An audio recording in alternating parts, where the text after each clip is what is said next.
আসসালামু আলাইকুম এভরিওয়ান। আজকে আমি খেজুরের গুড়ের রসে ভিজানো চিতই পিঠা বানাবো। তো খেজুরের গুড়ের রসে ভিজানো চিতই পিঠা বানানোর জন্য আজকে আমি এখানে দুই রকমের চালের গুঁড়ো নিয়েছি।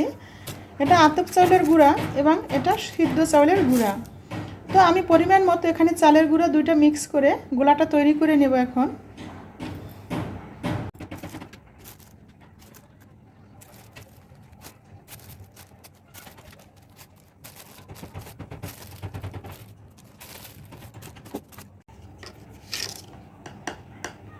স্বাদ মতো একটু লবণ দিয়ে নিলাম এবং হালকা কুমকুম গরম পানি দিয়ে আমি গোলাটাকে গুলিয়ে নিব।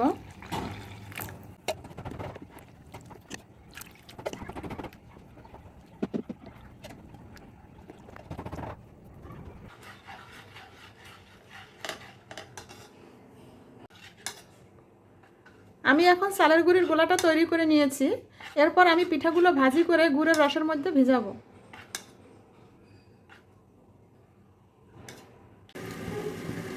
চিতই পিঠার জন্য এখানে আমি খেজুরের গুড়ের রস তৈরি করে নিলাম। এর মধ্যে আমি 1 কাপ পরিমাণ গুঁড়ো দুধ দিয়ে দিলাম এবং ভালো করে এটাকে নেড়ে ছেড়ে মিশিয়ে নিতে হবে। আরেকটু পরিমাণ খেজুরের গুড় এবং নারকেল ব্লেন্ড করা দিয়ে দিলাম এবং এটাকে ভালো করে মিশিয়ে নিতে হবে।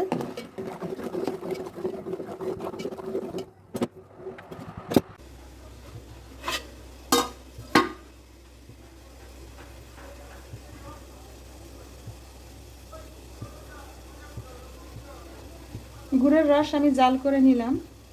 এরপরে এর মধ্যে পিঠা ভিজাবো।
ভিডিওটি ভালো লাগলে লাইক কমেন্ট করুন।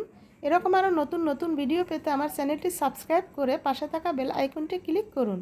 আল্লাহ হাফেজ।